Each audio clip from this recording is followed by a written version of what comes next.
A very good afternoon to all my dear students. This is Deepak Yadav and most welcome in chemistry वाला channel.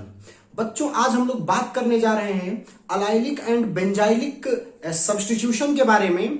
ये जो है हमारा reaction mechanism में भी क्लास 11th में आप लोगों को पढ़ाया जाता है और साथ ही साथ अलाइलिक हैलाइड्स या बेंजाइलिक हैलाइड्स के फॉर्मेशन में हम लोग इसको हैलो एल्केन्स और हैलो एरिन्स चैप्टर में भी पढ़ सकते हैं। तो बेसिकली ये दोनों जगह आपका काम कर सकता है। रिएक्शन मैकेनिज्म क्लास 11th में जब पढ़ते हैं वहां पे भी आप इसको समझ सकते हैं, एल्केन्स के या एल्किन्स की जो रिएक्शन मैकेनिज्म होती है उनसे रिलेट करा के। और आज हम लोग जो बेसिकली ये वीडियो शूट कर रहे हैं ये हैलो एल्केन्स और हैलो एरिन्स चैप्टर के लिए शूट कर रहे हैं। आपको क्लास 11th में भी पूरी डीप नॉलेज इसके द्वारा क्या है मिल जाने वाली है। तो बिना चिंता किए हुए आप सीधे हमारे साथ जुड़िए। और जैसा कि आप लोगों को पता है कि हमारा जो पढ़ाने का तरीका है वो बिल्कुल जीरो लेवल से हीरो लेवल तक का है। बिल्कुल बेसिक से हम लोग क्वेश्चंस करेंगे, एकेडमिक लेवल के पहले क्वेश्चंस करेंगे, उसके बाद देखेंगे कॉम्पिटिटिव एग्जाम्स में आए हुए क्वेश्चंस को हमको कैसे डील करना है, कैसे इनकी मैकेनिज्म है। तो आइए बिना टाइम स्पेंड किए हुए let's start this chapter, this topic particularly. अब देखिए यहाँ पे हेडिंग भी लगी हुई है आपकी allylic and benzylic substitution. Substitution जो है इसके पहले आप लोग हैलो एल्केन और हैलो एरिन में ही एल्केन्स की फ्री रेडिकल सब्स्टिट्यूशन रिएक्शन को पढ़ चुके हैं। बट यहां पे हमको अलाइलिक या बेंजाइलिक सब्स्टिट्यूशन के बारे में पढ़ना है तो थोड़ा सा इसको देखते हैं कि अलाइलिक सब्स्टिट्यूशन क्या है और बेंजाइलिक सब्स्टिट्यूशन क्या है। अच्छा, इसमें ज्यादा इंपॉर्टेंट आपका अलाइलिक है, बेंजाइलिक के बारे में भी बात करेंगे लेकिन ज्यादातर बातें हमारी होगी अलाइलिक के बारे में। अच्छा, तो थोड़ा सा अलाइलिक की यदि हम बात कर लें, बेंजाइलिक की भी बात करेंगे, यदि अलाइलिक की बात करें तो सपोज दैट आपको कोई मान लीजिए कंपाउंड दिया गया है CH2CH, ये आपका CH और इधर कोई भी आपका अल्काइल ग्रुप कितनी हो लंबी चेन हो, ठीक है, नो मैटर, यहां पे CH2 होगा। अब जरा देखिए ये वाला जो कार्बन है ये है आपका sp2 हाइब्रिडाइज्ड कार्बन। ये बेसिकली आपको एक एल्कीन दिख रही है, पूरा कंपाउंड क्या है आपका एक एल्कीन है। ये वाला जो कार्बन है ये sp2 हाइब्रिडाइज्ड कार्बन है। ठीक इसके बगल वाला ये जो कार्बन है ना ये है आपका sp3 हाइब्रिडाइज्ड कार्बन। और यही sp3 हाइब्रिडाइज्ड कार्बन जो है ना ये जाना जाता है अलाइलिक कार्बन एटम के नाम से, या कभी कभी लोग इसको अल्फा कार्बन एटम का भी नाम दे देते हैं। तो ध्यान दीजिए कि ये एल्कीन है। अलाइलिक जो कार्बन की बात की जाएगी, अलाइलिक कार्बन एल्कीन्स के अंदर प्रेजेंट होता है। ये आपका sp2 हाइब्रिडाइज्ड कार्बन है। इसके ठीक बगल वाला जो sp3 हाइब्रिडाइज्ड कार्बन होता है इसको अलाइलिक कार्बन या हम अल्फा कार्बन एटम के नाम से जानते हैं, ठीक है। तो ये हमारा बेसिक रहा, बिल्कुल sp2 के बगल में sp3। जैसे एग्जांपल्स की बात कर रहे हैं इसके लिए हम लोग, तो जैसे आपको दे दिया जाए, ये आपको दे दिया गया CH2 डबल बॉन्ड, ये है आपका CH और ये है CH3। ये भी देखिए एक एल्कीन है, ये sp2 और ये इसके बगल वाला, तो ये वाला जो कार्बन है ये क्या है आपका अलाइलिक कार्बन। आपको जैसे दे दिया गया ये आपका एक एल्कीन दे दिया गया, तो जरा यहां पे देखिए ये भी आपका अलाइलिक कार्बन दिख रहा है और ये भी आपका अलाइलिक कार्बन दिख रहा है, ठीक है। बिल्कुल इत्मीनान से देखते हुए चलिए। यदि थर्ड एग्जांपल की बात करें तो सपोज दैट आपको ये दे दिया गया, तो यहां पे ये वाला जो कार्बन है, क्योंकि ये वाला कार्बन sp2 हाइब्रिडाइज्ड कार्बन, इसके बगल वाला ये कार्बन जो है ये sp3 हाइब्रिडाइज्ड कार्बन है, तो ये है आपका क्या चीज अलाइलिक कार्बन, ठीक है।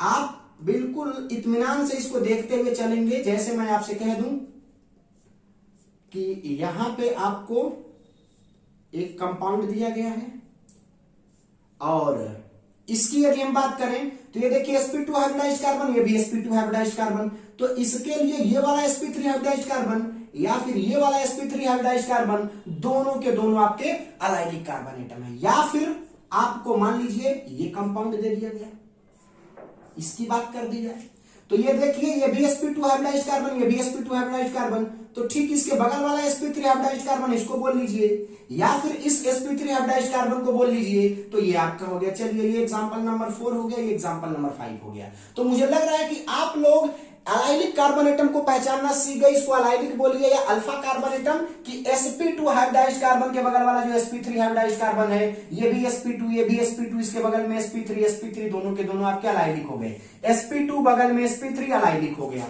ये देखिए sp2 sp2 sp2 के बगल वाला आपका sp3 hybridised carbon atom allylic हो गया, sp2 के बगल वाला sp3 hybridised carbon atom allylic हो गया। यहाँ पे यदि बात करें तो sp2 के बगल वाला sp3 आपका अलाइलिक कार्बन एटम हो गया, sp2 के बगल वाला जो आपका कार्बन जो अलाइलिक कार्बन एटम है ये आपका अलाइलिक कार्बन एटम हो गया। तो मुझे लग रहा है कि अलाइलिक कार्बन एटम के आइडेंटिफिकेशन को आप लोग यहां से आइडेंटिफाई कर सकते हैं बड़ी ही आसान तरीके से, ठीक है।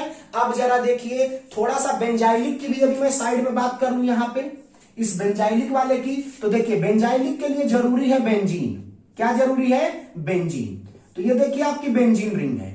अब बेंजीन रिंग के कार्बन से अटैच तो जो आपका sp3, तो जैसे मान लीजिए सपोज दैट मैं इसकी बात करूं तो ये है आपका sp3 और ये जो आपका कार्बन है ना ये है बेंजाइलिक, ठीक है। ये क्या है? बेंजाइलिक कार्बन एटम कि बेंजीन से डायरेक्ट लगा हुआ जो sp3 हाइब्रिडाइज्ड कार्बन एटम होता है ये होता है आपका बेंजाइलिक कार्बन एटम। जैसे मैं इसकी बात कर लूं ये है आपकी एक बेंजीन रिंग, तो ये वाला जो कार्बन एटम है ये भी आपका है बेंजाइलिक कार्बन एटम, ठीक है।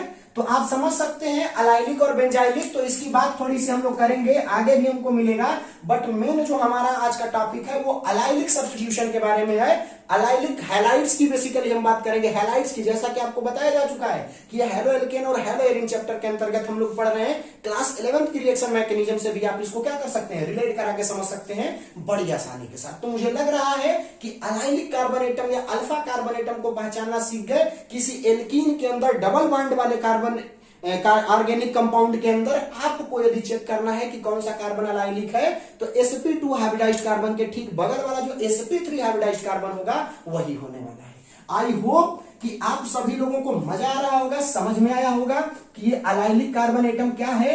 और आपको इधर बगल में मैंने बेंजाइलिक की भी बात कर दी कि बेंजीन के रिंग के कार्बन से जो अटैच्ड ठीक बगल वाला आपका sp3 हाइब्रिडाइज्ड कार्बन एटम होगा वो होता है बेंजाइलिक। अच्छा, अब देखिए बेसिकली हम लोगों को यहाँ पे अलाइलिक हैलाइड के बारे में बात करना है, ठीक है। अलाइलिक हैलाइड के बारे में तो थोड़ा सा जान लीजिए अलाइलिक हैलाइड। तो देखिए अलाइलिक हैलाइड क्या है आपका, तो देखिए मैं बता दूं आपसे, सपोज दैट ये आपका कंपाउंड है CH, ये CH2। अब जरा देखिए ये है आपका अलाइलिक कार्बन एटम क्योंकि ये sp2 हाइब्रिडाइज्ड था और ठीक इसके बगल वाला कार्बन एटम आपका sp3 हाइब्रिडाइज्ड है।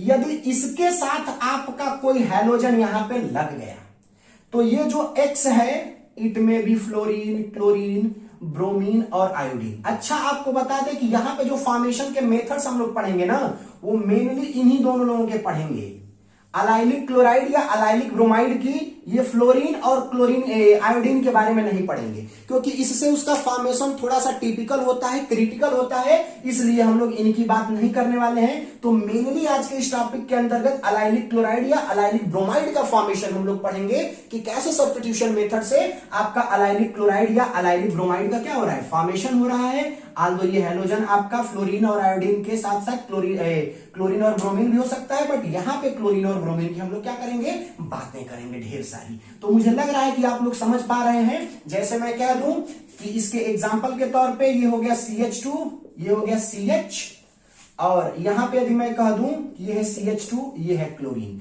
तो इसको हम बोल सकते हैं कि ये एक अलाइलिक क्लोराइड है। ये क्या है? Allylic chloride. जैसे मैं कह दूं आपसे कि ये आपको कंपाउंड दे दिया गया यहां पे, तो इसके बगल में यदि हम क्लोरीन को लाके जोड़ दिए तो देखिए डबल बॉन्ड था, इसके बगल वाला ये कार्बन आपका sp3 हाइब्रिडाइज्ड है, ये अलाइलिक है, और इसी से हमने क्लोरीन को जोड़ दिया तो ये भी बेसिकली आपका अलाइलिक क्लोराइड ही दिख रहा है, ठीक है। तो इसी तरीके के कंपाउंड्स को हमको क्या करना है, इन्हीं के फॉर्मेशन के बारे में आज हमको पढ़ना है कि जो अलाइलिक क्लोराइड्स है या अलाइलिक ब्रोमाइड्स मिलनी है उनका फॉर्मेशन हम लोग कैसे करने वाले हैं, ठीक है।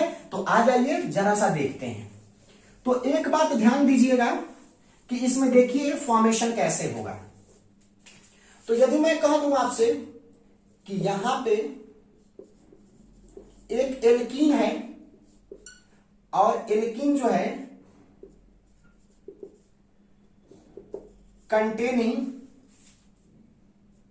कंटेनिंग अलाइलिक कार्बन, ठीक है, ये अलाइलिक कार्बन एटम को कंटेन करता है, ठीक है। ये हमारे पास एक एल्कीन दी गई है। अच्छा, एल्कीन के साथ कुछ रिएजेंट्स हम ऐसे लगाएं इस एल्कीन, जो एल्कीन कैसा है, कंटेनिंग अलाइलिक कार्बन एटम, जिसके पास अलाइलिक कार्बन एटम हो, तो यदि हमारा यहां पे बन जाए अलाइलिक हैलाइड, ठीक है, क्या बन जाए, अलाइलिक हैलाइड, तो इस तरीके से हमको अलाइलिक हैलाइड का क्या करना है, फॉर्मेशन करना है। एक एल्कीन होगी, जो एल्कीन अपने आप में अलाइलिक कार्बन एटम को कंटेन कर रही होगी, और ये जो रिएजेंट्स होंगे, कुछ पर्टिकुलर रिएजेंट्स होंगे, बेसिकली इन्हीं के बारे में बात करनी है कि ये रिएजेंट आपका क्या होगा, कौन कौन से रिएजेंट्स हो सकते हैं कि ये जो एल्कीन अलाइलिक कार्बन को कंटेन कर रहा है, ये अलाइलिक हैलाइड में आपका कन्वर्ट हो जाए। जैसे मैं आपसे कह दूं कि देखिए यहां पे ठीक अभी जो इसके ऊपर हमने एग्जांपल लिया हुआ था CH3CH, और ये आपका CH3, देखिए आपका एल्कीन है, अलाइलिक कार्बन एटम को कंटेन कर रहा है। यदि मैं कहूं कि यहां पे कुछ रिएजेंट्स, ठीक है, रिएजेंट्स हमने लगा दिए, और रिएजेंट्स लगा करके इसको, जैसे मान लीजिए हमने कह दिया कि यह आपका CH2 डबल बॉन्ड CH, ये है CH2, और इसके साथ आकर के लग गया आपका हाइड्रोजन।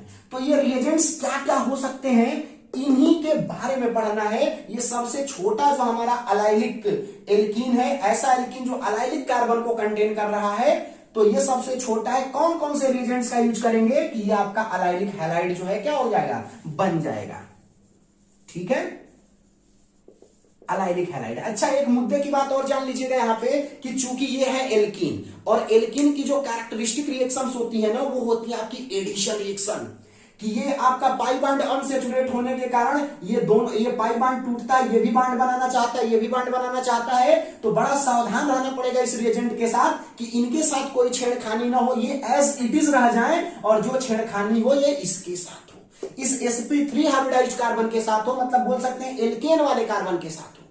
तो आप बड़ा दिमाग लगाइए, जो हमने फ्री रेडिकल सब्स्टिट्यूशन रिएक्शन पढ़ाया था उसमें एल्केन्स के लिए सब्स्टिट्यूशन था, तो हमको बाहर से एनर्जी देनी पड़ रही थी, तो शायद इसमें भी इस sp3 हाइब्रिडाइज्ड कार्बन के साथ हम लोग छेड़खानी कर रहे हैं, तो हमको बाहर से एनर्जी देनी पड़ेगी। तो कौन कौन से रिएजेंट्स होंगे जिससे इस कंपाउंड को, इस एल्कीन को जो अलाइलिक कार्बन को कंटेन कर रहा है, अलाइलिक हैलाइड में हम क्या कर पाएंगे, कन्वर्ट कर पाएंगे। तो आइए इन्हीं रिएजेंट्स के बारे में हम बात कर लेते हैं। तो देखिए ये रिएजेंट्स बेसिकली 3 तरीके के हो सकते हैं, ये रिएजेंट्स बेसिकली 3 तरीके के हो सकते हैं। ये रिएजेंट्स कौन कौन से हो सकते हैं तो जान लीजिए।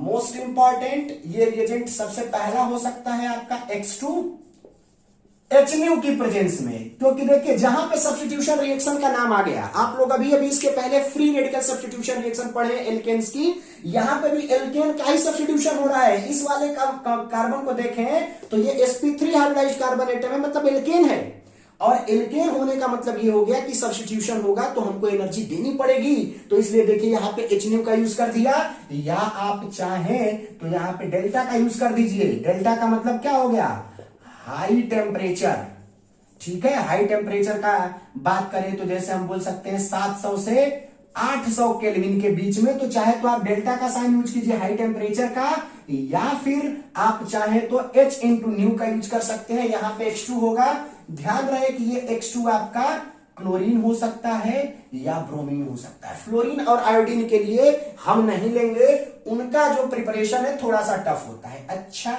दूसरा रिएजेंट क्या हो सकता है तो मैं आपसे बता दूं कि दूसरा रिएजेंट हो सकता है आपका NBS H इंटू न्यू की प्रेजेंस में, या फिर आपका हो सकता है NCS H इंटू न्यू या हीट की प्रेजेंट में। अच्छा, NBS क्या है तो इसको बोलते हैं N ब्रोमो, जान लीजिए इसका नाम N ब्रोमो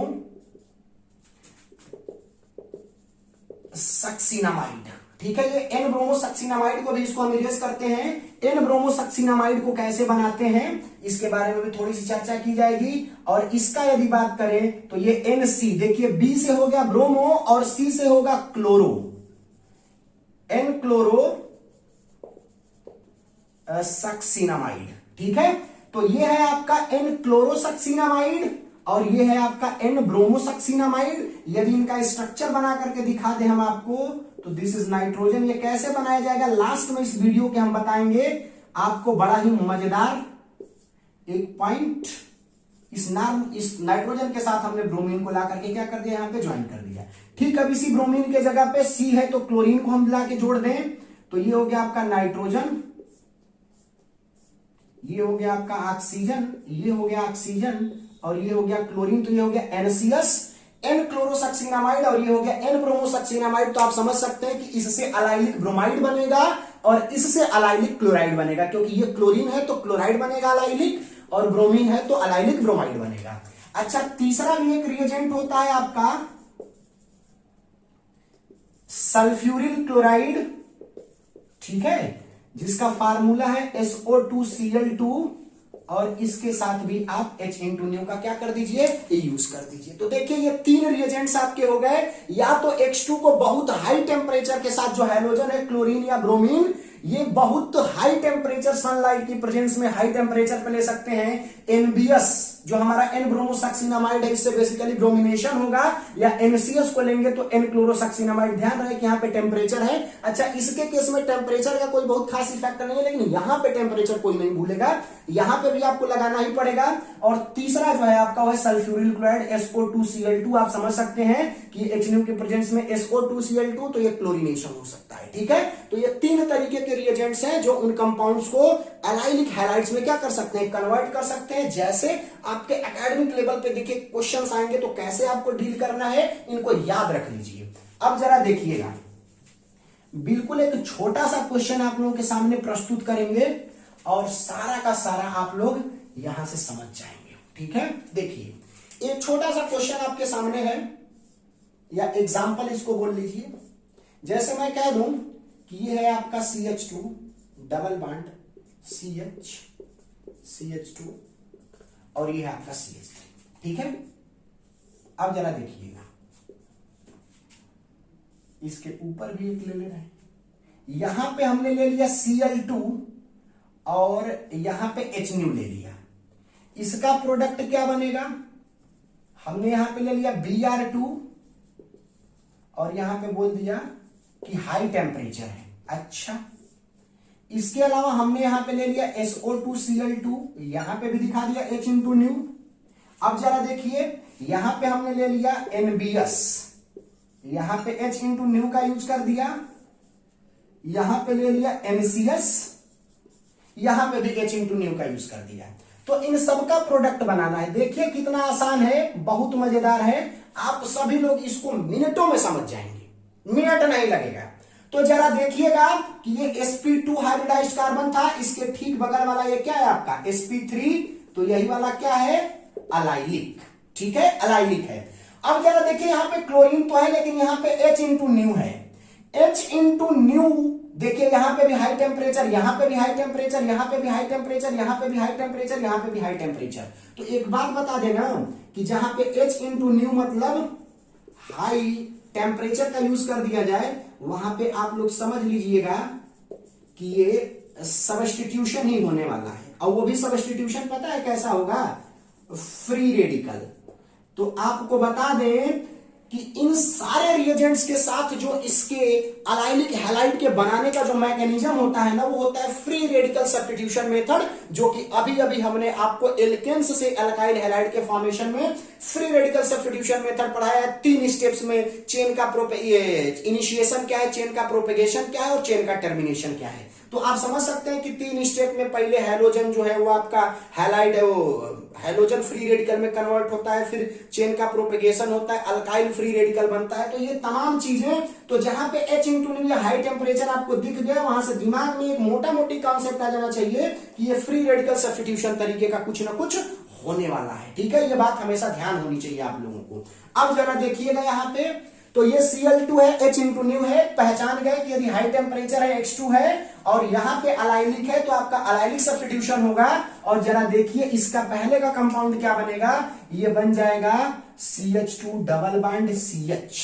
अब इसके बगल में जो ये आपका है बेसिकली, यहां से एक हाइड्रोजन निकलेगा और यहां पे आकर के एक क्लोरीन जुड़ जाएगा, ये CH3, और इसके पास का जो एक हाइड्रोजन निकला है वो बेसिकली आपका HCl के फॉर्म में क्या हो जाएगा, बाहर निकल जाने वाला है। यहां से एक हाइड्रोजन हटेगा तभी तो क्लोरीन आकर के जुड़ेगा, क्योंकि sp3 हाइब्रिडाइज्ड कार्बन एटम था, तो एक हाइड्रोजन सब्स्टिट्यूट हो गया और यहाँ पे क्लोरीन आकर के जुड़ गया। मुझे लग रहा है कि समझ में आ रहा है। ऐसे ही ब्रोमीन की बात करें तो अब केवल और केवल इस क्लोरीन की जगह ब्रोमीन ला करके जोड़ दीजिए, तो ये हो जाएगा CH2 डबल बॉन्ड CH। इसके साथ आपने ब्रोमीन जोड़ दिया और ये हो गया आपका CH3। देखते रहिए, रिएजेंट इंपॉर्टेंट है इन हैलोजेंस के साथ हाई टेम्परेचर। SO2Cl2H आप समझ गए कि क्लोरीनेशन होगा, यहां पे आकर के जुड़ेगा अलाइलिक वाले के साथ CH। चूंकि यहां पे Cl है तो क्लोरीन आकर के जुड़ेगा CH3। अच्छा, साइड प्रोडक्ट के रूप में क्या मिलेगा, तो देखिए सल्फर डाइऑक्साइड गैस निकलेगी और एक क्लोरीन एक हाइड्रोजन के साथ सब्स्टिट्यूट होकर के यहाँ पे HCl बनाएगा। यहाँ पे ये सब्स्टिट्यूट होगा किसके रूप में, HBr के रूप में। अब यदि इसकी बात करें NBS की, तो N ब्रोमोसक्सिनामाइड, तो यहां पे आकर के ब्रोमीन जुड़ेगा।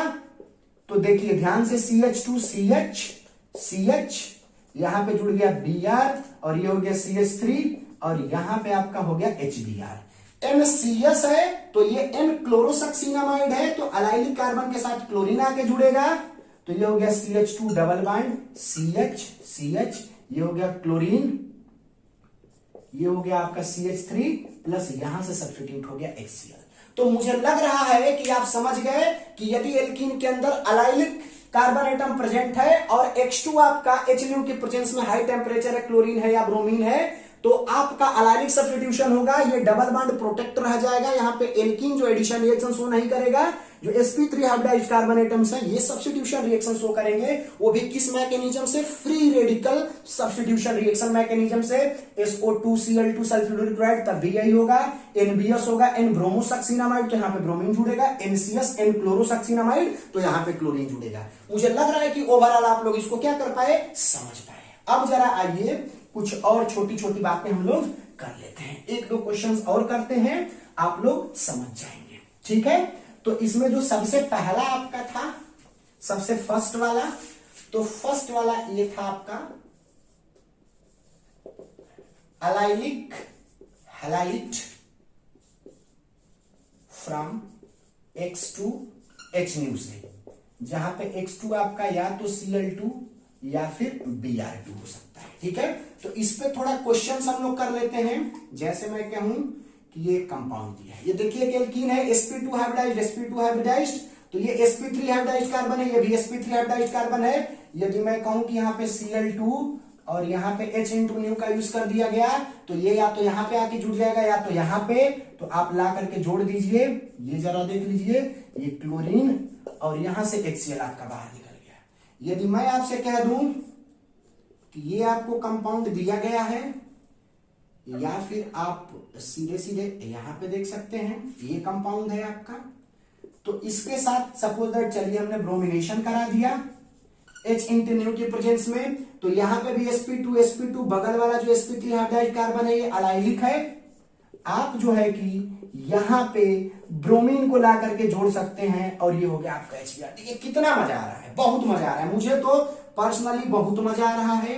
अच्छा, अब जैसे मान लीजिए यहां पे आपको ला करके दे दिया गया, ये भी है Cl2, यहां पे बोल दिया गया हाई टेम्परेचर, तो अब जरा देखिए sp2 हाइब्रिडाइज्ड कार्बन, इसके बगल वाला sp3, तो क्लोरीन आकर के आपका यहां पे जुड़ेगा, प्रोटेक्ट रहेगा डबल बॉन्ड, तो क्लोरीन यहां से जुड़ गया और प्लस यहां पे बन गया आपका क्या चीज, HCl। तो मुझे लग रहा है कि सारा का सारा आप लोग क्या कर पा रहे हैं, यहां से समझ पा रहे हैं। आइए थोड़ा सा और आगे बढ़ते हैं और इसमें एक दो क्वेश्चंस और हम लोग कर लेते हैं, ठीक है। जैसे मैं कहूं आपसे कि आपको दे दिया गया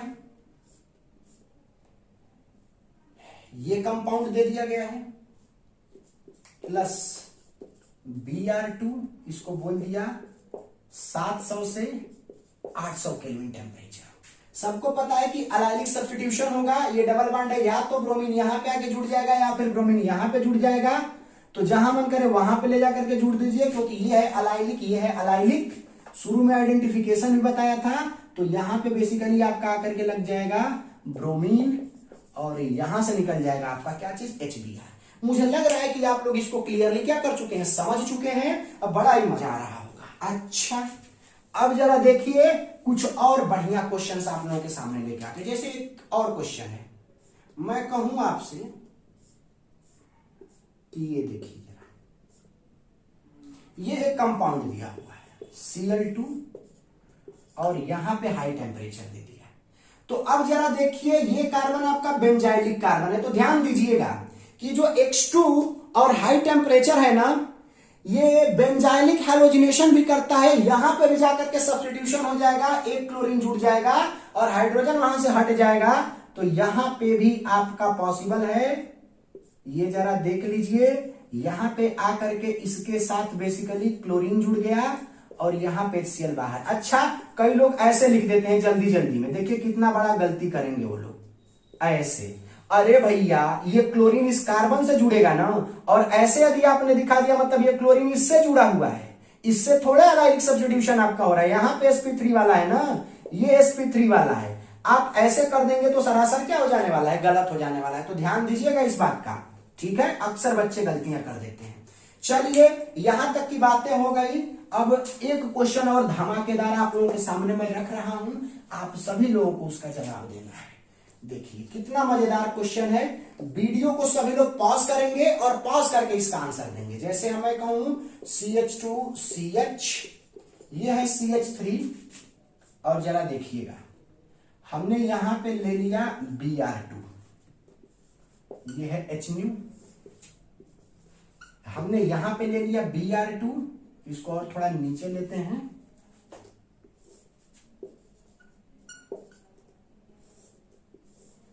यहां पे ले लिया हमने CCl4 और यहां पे भी हमने ले लिया Br2। अब देखिए ये 3 रिएक्शंस दी गई हैं, फर्स्ट रिएक्शन, सेकेंड रिएक्शन और थर्ड रिएक्शन। इन तीनों रिएक्शंस के प्रोडक्ट बनाने हैं। यहां पे एक कंपाउंड आपको एक एल्कीन दिया गया है, ठीक है। आप जरा इनके प्रोडक्ट्स बनाइए, पॉज करके आप लोग बनाइएगा। देखिए मैं फिर से कह रहा हूं, जब तक आप लोग खुद से करना नहीं शुरू करेंगे ना, तब तक मजा नहीं आएगा। आप लोग खुद से करना सीखिए, जज्बा रखिए अपने अंदर कि इतने कॉन्सेप्ट पढ़ा देने के बाद हम खुद से ट्राई करेंगे, नहीं आएगा तो हम बताएंगे यहाँ पे। वीडियो को पॉज करिए और खुद से ट्राई करिए, फिर उसके बाद मिलाइए, देखिए हम कैसे बताते हैं इसको। अब जरा देखिए, यहाँ पे Br2 है और यहाँ पे HNu है, तो ऑब्वियस सी बात है कि एलाइलिक सब्स्टिट्यूशन होगा। इस एल्कीन में ये एलाइलिक कार्बन है, तो एक हाइड्रोजन यहाँ पे आकर के लग जाएगा, हाइड्रोजन सब्स्टिट्यूट हो जाएगा, तो ये हो गया CH2 डबल बॉन्ड CH, यहां पे ये हो गया आपका CH2 और यहां पे ब्रोमीन आकर के लग गया और ये बगल में बन गया आपका HBr, सब्स्टिट्यूशन हो गया। चलिए ये तो हो गया, ये हो गया आपका एलाइलिक सब्स्टिट्यूशन। इसका मैकेनिज्म क्या है, फ्री रेडिकल मैकेनिज्म है। अब जरा यहां पे देखिए Br2 है और ये नॉन पोलर सॉल्वेंट है। ये दोनों रिएक्शंस काफी इंपॉर्टेंट है, आपको बता दें। इस पे हम आप लोगों को वीडियो दे चुके हैं, बता चुके हैं, और यदि नहीं बताए हैं तो आगे अपनी आने वाली वीडियो में इसके बारे में भी चर्चा करेंगे कि जब हाइड्रोजन आपका नॉन पोलर सॉल्वेंट CCl4 की प्रेजेंस में इस एल्कीन के साथ रिएक्शन करता है तो एंटाई एडिशन होता है, प्रोडक्ट कैसे बनता है, उसकी स्टीरियो केमिस्ट्री क्या है, सारा का सारा बताएंगे। अब देखिए यहां पे है क्या कि यदि ये ब्रोमीन है और यहां पे आपको ज्यादा टेम्परेचर न देकर के नॉन पोलर सॉल्वेंट दिया है, तो मैं बता दूं कि ये मैकेनिज्म होती है इलेक्ट्रोफिलिक एडिशन रिएक्शन। एल्कीन्स की कैरेक्टरिस्टिक रिएक्शंस, अब इसके कारण रिएक्शन होगी, इस डबल बॉन्ड के कारण इलेक्ट्रोफिलिक एडिशन रिएक्शन, ठीक है। और ये एक ब्रोमीन इसके साथ जाके जुड़ जाएगा, एक ब्रोमीन इसके साथ जाके जुड़ जाएगा, तो ये हो गया CH2, ये हो गया Br, ये भी था आपका CH, यहां पे आकर के जुड़ गया Br और ये बन गया आपका CH3। ये बेसिकली विशनल डाइब्रोमाइड बन गया, ठीक है, विश डाइब्रोमाइड। देखिए ध्यान से, यहाँ पे नॉन पोलर सॉल्वेंट का यूज कर दिया गया था, तो मैकेनिज्म हो गई आपकी इलेक्ट्रोफिलिक एडिशन रिएक्शन। अब यहाँ पे ब्रोमीन दिया गया है, कोई सॉल्वेंट नहीं दिया गया है, तो दोनों के लिए, इसके लिए भी और इसके लिए भी यही मैकेनिज्म है। कई बार यहाँ पे लिख देता है नॉन पोलर सॉल्वेंट, कई बार नहीं लिखता है, तब भी आप यही समझेंगे इसको, CH2 और यहां पे आकर के एडिशन आपका हुआ, तो ब्रोमीन यहां पे जुड़ गया, ब्रोमीन यहां पे जुड़ गया और ये हो गया CH3। तो ध्यान दीजिएगा कि ये जो दोनों, यदि आपका हाइड्रोजन है और नॉन पोलर सॉल्वेंट है, इलेक्ट्रोफिलिक एडिशन रिएक्शन होगा, इस डबल बॉन्ड के कारण रिएक्शन होगी और यहां पे हाइड्रोजन आकर के जुड़ जाएंगे। ब्रोमीन भी केवल दिया है, नॉन पोलर सॉल्वेंट नहीं दिया है, तभी प्रोडक्ट वैसा ही बनेगा। तो इन दोनों की मैकेनिज्म यदि हाई टेम्परेचर नहीं है तो आपका एडिशन रिएक्शन होगा इलेक्ट्रोफाइल का इन एल्कीन्स के कारण, और यदि हाई टेम्परेचर दे दिया है तो ये पार्टिसिपेट नहीं करेंगे। अब ये sp3 हाइब्रिडाइज्ड एलाइलिक कार्बन आपका पार्टिसिपेट करेगा, एलाइलिक सब्स्टिट्यूशन होगा, और इसका जो मैकेनिज्म होता है ना, वो होता है फ्री रेडिकल मैकेनिज्म। तो अब इसी को हमको देखना है, इसकी मैकेनिज्म को, मैकेनिज्म से ही बहुत बढ़िया बढ़िया क्वेश्चन हम लोग क्या कर सकते हैं, सॉल्व कर सकते हैं। तो मुझे लग रहा है कि ये सारा का सारा आप सभी लोगों के समझ में आ रहा होगा।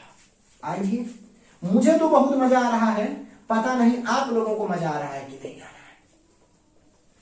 टेस्टिंग जब पढ़ाया जाता है कि बताइए किस कंपाउंड में अनसैचुरेशन है कि नहीं, डबल बॉन्ड है कि नहीं, तो आपको पता है कि ब्रोमीन आपका रेडिश ब्राउन कलर का एक मटेरियल होता है, एक कंपाउंड होता है जो नॉन पोलर सॉल्वेंट CCl4 की प्रेजेंस में एंटी एडिशन करता है और कलरलेस हो जाता है।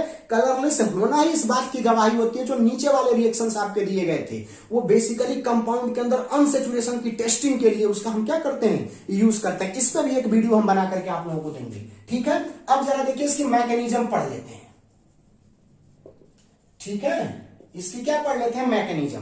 तो इसकी मैकेनिज्म जान जाइए चिल्ला चिल्ला करके कि एलाइलिक सब्स्टिट्यूशन की जो मैकेनिज्म होती है ये होती है फ्री रेडिकल। ध्यान दीजिएगा, एलाइलिक सब्स्टिट्यूशन के बारे में हम लोग बात कर रहे हैं, अभी बेंजाइलिक की कोई बात नहीं है, बात चल रही है किसकी, एलाइलिक की।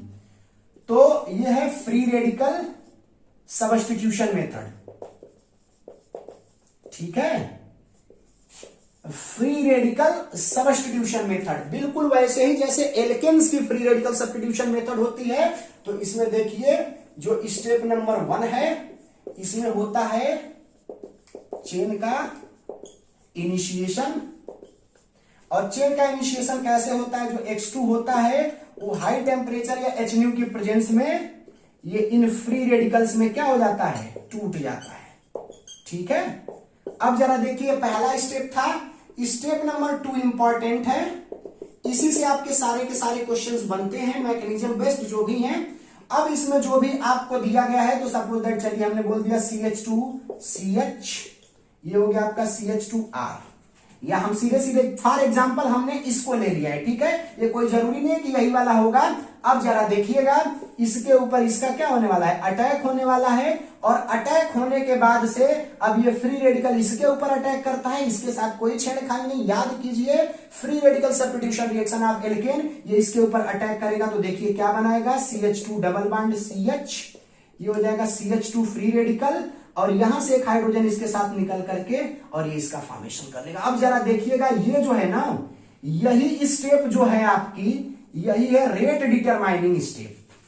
इसी से इस रिएक्शन की रेट का पता चलता है, मतलब कि जो आपका यहां पे अलाइलिक फ्री रेडिकल बन रहा है, ये अलाइलिक फ्री रेडिकल, इसी की स्टेबिलिटी पे ये पूरी रेट ऑफ रिएक्शन डिपेंड करेगी। तो जान लीजिए यहां पे कि जो रेट ऑफ रिएक्शन है ना, क्योंकि यही रेट डिटरमाइनिंग स्टेप है, स्लोएस्ट स्टेप है, हमेशा रेट डिटरमाइनिंग या स्लोएस्ट स्टेप से ही रेट को फाइंड आउट किया जाता है। तो इसमें जो अलाइलिक फ्री रेडिकल बना है तो that is directly proportional to stability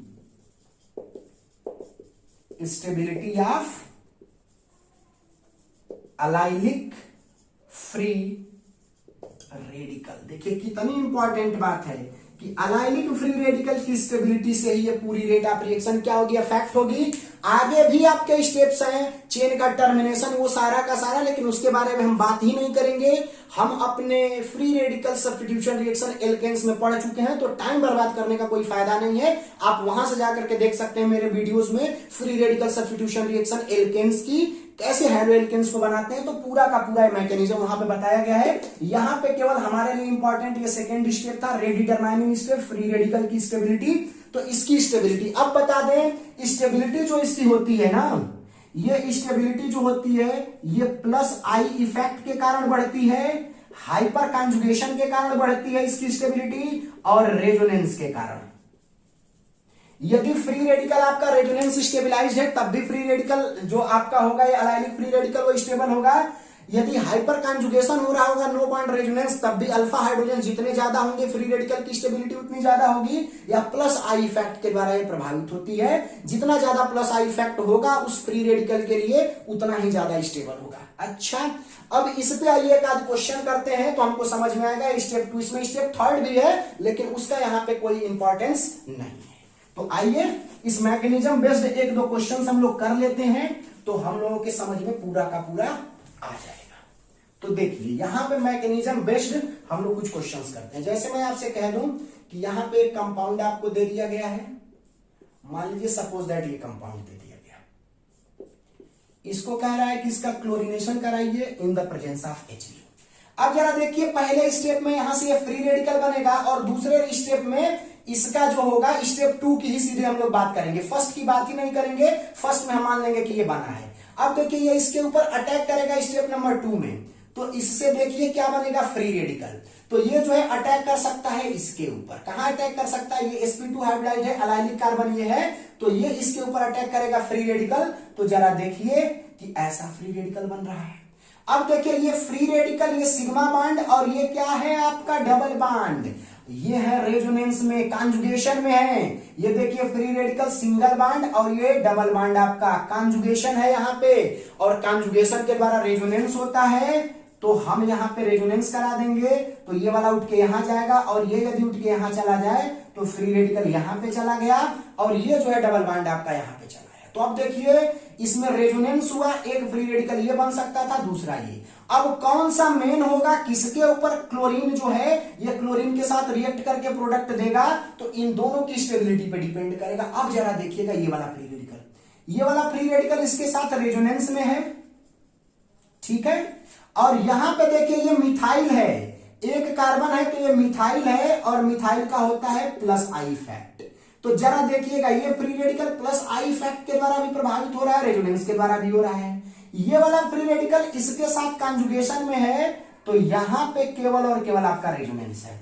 तो इस फ्री रेडिकल के लिए जो ये वाला फ्री रेडिकल आपका है, इसके लिए प्लस आई इफेक्ट भी है, रेजोनेंस भी है, इसके लिए केवल रेजोनेंस है, तो यही होगा आपका मेजर। ये मोर स्टेबल है, ये क्या है, मोर स्टेबल। अभी अभी हमने आप लोगों को बताया था। तो ये मोर स्टेबल हो गया, तो इसी से आपका मेन प्रोडक्ट बनेगा।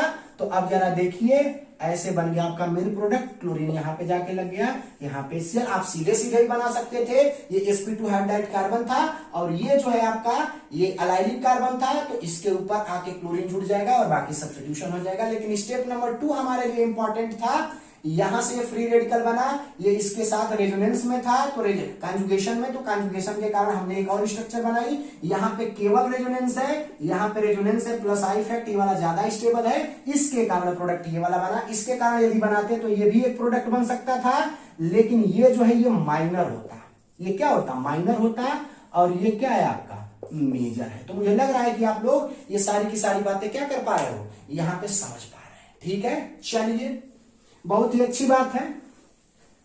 बाकी आप सभी लोगों को मैं बता दूं यहां पे थोड़ा सा कि ये बहुत मजेदार है, आप लोग धीरे धीरे इन सारी चीजों को समझ सकते हैं, कोई बहुत ज्यादा इसमें जटिलता नहीं है, ठीक है। अब चलिए जरा एक क्वेश्चन हम आप लोगों को देते हैं, इसका जवाब आप लोग हमको बताएंगे, ठीक है। ये होमवर्क में है, कमेंट करके सभी लोग जो भी कंपाउंड बनेगा उसका आईपीएसी नेम बताएंगे। ये कंपाउंड हमारा कुछ इस हिसाब किताब से दिया हुआ है। ये देखिए ये हमारा एक एल्कीन है, ठीक है। इसकी जो रिएक्शन है वो हम इस ब्रोमीन के साथ हाई टेम्परेचर पे करा रहे हैं। जो आपका प्रोडक्ट बनेगा उसका आईपीएसी नेम आपको बताना है, कमेंट करके इसका आप लोग जवाब देंगे, ठीक है। चलिए बहुत ही अच्छी बात है। तो अब मैकेनिज्म आप इसकी समझ गए। दूसरा आपका दिया हुआ था ये जो है एनबीएस, ठीक है।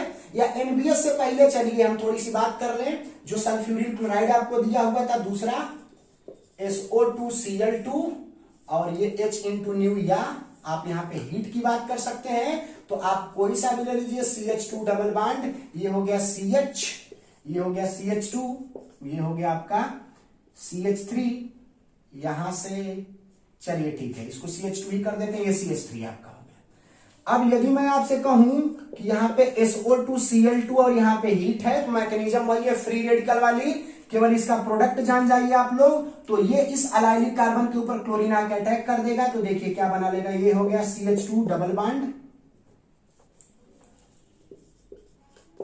ये हो गया CH, ये हो गया CH, यहां पे क्लोरीन आकर के जुड़ गया, ये है आपका CH3 प्लस का SO2 और Cl2 HCl।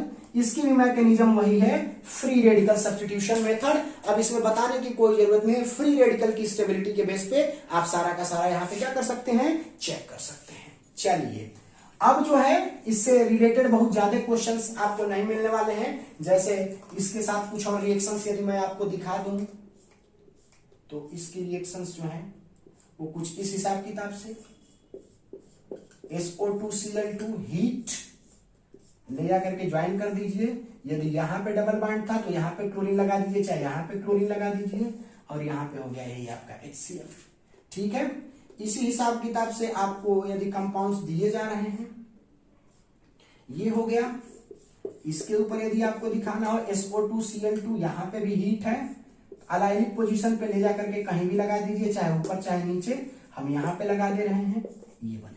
ठीक है, मैकेनिज्म इसकी फ्री रेडिकल मैकेनिज्म है, आप लोग बहुत इत्मीनान से इसको समझ पा रहे होंगे। चलिए NBS की यदि बात कर ले, तीसरा जो था आपका NBS, और साथ ही साथ आपका हीट था या NCS था, और साथ ही साथ हीट था N ब्रोमोसक्सिनामाइड, N क्लोरोसक्सिनामाइड, ये क्लोरीनेशन, ये ब्रोमिनेशन के लिए, ये क्लोरीनेशन के लिए। फ्री रेडिकल मेथड आपका होगा, इसमें भी सेम काम आपका होने वाला है, उसी हिसाब से आपका पूरा का पूरा मैकेनिज्म होगा। अब कंपाउंड्स के साथ आपको इसकी रिएक्शन यदि मैं दिखा दूं तो सबसे पहले ही चलिए मैं यहाँ पे दिखाने की कोशिश कर रहा हूं आपको। ये आपको दे दिया गया बेंजीन, ये है आपका कंपाउंड, यहाँ पे दे दिया गया आपको NBS। ठीक है, NBS। अब जरा देखिए इसकी बात करेंगे तो ये बेंजीन है, तो ये बेंजाइलिक कार्बन है। NBS जो है बेंजाइलिक कार्बन को भी सब्स्टिट्यूट करता है, बेंजाइलिक सब्स्टिट्यूशन भी देता है। तो यहां पे जरा देखिएगा कि ये बेंजाइलिक सब्स्टिट्यूशन भी देगा, और यहां पे आपका ब्रोमीन आकर के लग जाएगा। यदि इसके साथ बोल देता कि ये NCS है, ये H/Nu का यूज कर दिया गया, यहाँ पे चलिए हीट दिखा दीजिए, तो यहां पे अब क्लोरीन आकर के जुड़ जाता है, क्योंकि ये N क्लोरोसक्सिनामाइड है, अभी शुरू में हमने इसको बताया, तो यहां पे आकर के आपका क्लोरीन लग जाता है। तो ये है NBS या NCS, ये बेंजाइलिक कार्बन को भी आपका सब्स्टिट्यूट करते हैं, या फिर अलाइलिक कार्बन की भी यदि हम लोग बात कर लें, उसको भी ये लोग सब्स्टिट्यूट करने का काम करते हैं। जैसे ये कंपाउंड है, यदि हम कहें कि ये NBS है, N ब्रोमोसक्सिनामाइड, ये अलाइलिक कार्बन, इसके ऊपर अटैक करेगा और यहां पे आकर के आपका ब्रोमीन लग जाएगा, क्योंकि N ब्रोमोसक्सिनामाइड है। तो इस तरीके से कंपाउंड्स का क्या हो गया, फॉर्मेशन हो गया। अब जरा बात कर लें कि ये कैसे बनाया जाता है, तो देखिए कितना मजेदार बात आपको बताने जा रहे हैं। सक्सिनामाइड से थोड़ा सा आपको बता दें कि सक्सिनामाइड कैसे बनाया जाता है। उसके लिए कार्बोक्सिलिक एसिड की एक सीरीज आपको बता देते हैं। हालांकि ये जो है ना, हम आपको कार्बोक्सिलिक एसिड, फिनाइल्स एंड ईथर वाले चैप्टर में भी बताएंगे, बट यहां पे जान लीजिए। अच्छा, यदि मैं आपसे कहूं, ये कुछ कंपाउंड्स दिए गए हैं, COOH, COH, ठीक है। यदि इसका मैं कॉमन नेम पूछूं तो आप सभी लोगों को पता होगा कि इसका नाम है ऑक्सैलिक एसिड। ये क्या है आपका, ऑक्सैलिक एसिड। यदि मैं इसकी बात करूं, देख लीजिए जरा, COOH, यहां पे COOH के बीच में कोई कार्बन नहीं था, यहां पे एक कार्बन आ गया, तो इसको हम बोलते हैं मैलोनिक एसिड। इसको क्या बोलते हैं हम लोग, मैलोनिक एसिड। अब देखिए यदि इसके बीच में दो कार्बन लेके आ जाए, ये CH2 का ट्वाइस हमने कर दिया, ये हो गया COOH और ये हो गया COH, या फिर आप इसको ऐसे भी लिख सकते हैं CH2 COOH, CH2 COOH।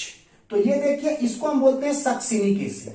इसको क्या बोलते हैं, सक्सिनिक एसिड। और यही सक्सिनिक एसिड जो है ना, आपका N ब्रोमोसक्सिनामाइड को बनाने के लिए रिस्पॉन्सिबल होता है। तो इसी की हम लोग बात करेंगे।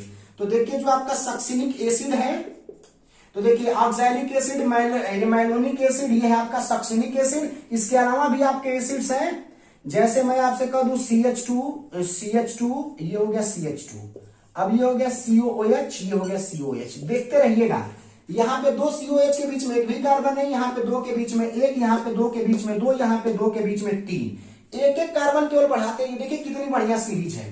तो इसको बोलते हैं ग्लूटैरिक एसिड, इसको बोलते हैं ग्लूटैरिक एसिड, ठीक है, ग्लूटैरिक एसिड। देखिए यहां पे तीन, यदि यहां पे हम चार कर देते इसको CH2,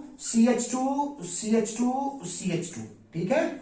अब यहां पे जो है आप लगा देते COH, तो यहां पे चार लोग हो गए, तो इसको बोलते हैं हम लोग एडिपिक एसिड। इसको क्या बोलते हैं, एडिपिक एसिड। तो देखिए oxalic acid, malonic acid, succinic acid, glutaric acid, adipic acid. इसको याद करने का एक तरीका हमारे पास है, ओम्स गैप। ये P को छोड़ दीजिएगा, ओम्स गैप, O से ऑक्सैलिक, M से ये मैलोनिक एसिड, S से सक्सेनिक एसिड, G से ग्लूटारिक एसिड और A से एडीपी एसिड। देखिए कितना रामबाण फार्मूला हो गया, ओम्स गैप, ओम्स गैप, ओम्स गैप, ओम्स गैप। Oxalic acid, malonic acid, succinic acid, glutaric acid, adipic acid. Oxalic में 2 COH के बीच में एक भी कार्बन है, यहाँ पे 1 कार्बन, यहाँ पे 2 कार्बन, यहाँ पे 3 कार्बन, यहाँ पे 4 कार्बन। अब देखिए P से पामिटिक एसिड होता है, वो एक फैटी एसिड होता है, वो मैं बताऊंगा जब आप लोगों को पॉलीमर वगैरह वाला चैप्टर पढ़ाऊंगा। तो अब देखिए हमारे लिए इंपॉर्टेंस किसका है, इस ग्लूटारिक एसिड का, सॉरी सक्सेनिक एसिड का। इसके ऊपर यदि फास्फोरस पेंटाक्लोराइड की रिएक्शन करा दे तो इसका डिहाइड्रेशन हो जाता है और ये देखिए क्या बनाता है, CH2, ये C double bond O, water आपका बाहर निकल गया तो ये आपका बचा हुआ है। यदि हम यहाँ पे इसका अमोनिएशन करा दें तो ये देखिए यहाँ पे आकर के लग जाता है और ये बना लेता है CH2C डबल बॉन्ड O, यहाँ पे N और ये H, और यही H हट करके यदि आपका ब्रोमीन लग जाए तो देखिए क्या बना लिया, CH2, COO, C double bond O और ये N, और यहीं से ब्रोमीन आकर के लग गया और यही हो गया N ब्रोमोसक्सिनामाइड, जिसको हम ऐसे दिखा रहे थे, ऐसे केवल लिख दे रहे थे। ये N था, यहाँ पे ब्रोमीन, यहाँ पे डबल बॉन्ड O, यहाँ पे डबल बॉन्ड O। तो मुझे लग रहा है कि आप सभी लोग इसको समझ रहे होंगे। तो ये रहा आपका ओवरऑल अलाइलिक सब्स्टिट्यूशन और बेंजाइलिक सब्स्टिट्यूशन। आई होप कि बड़ा ही मजा आया होगा। फिर मिलते हैं हम लोग अपने अगले नेक्स्ट लेक्चर में हैलो एल्केन्स और हैलो एरीन्स के। तब तक आप लोग अपना ख्याल रखिए। कोरोना पैंडेमिक बहुत तेजी से फैल रहा है, सुरक्षित रहें, घर पे रहें। Thanks to all.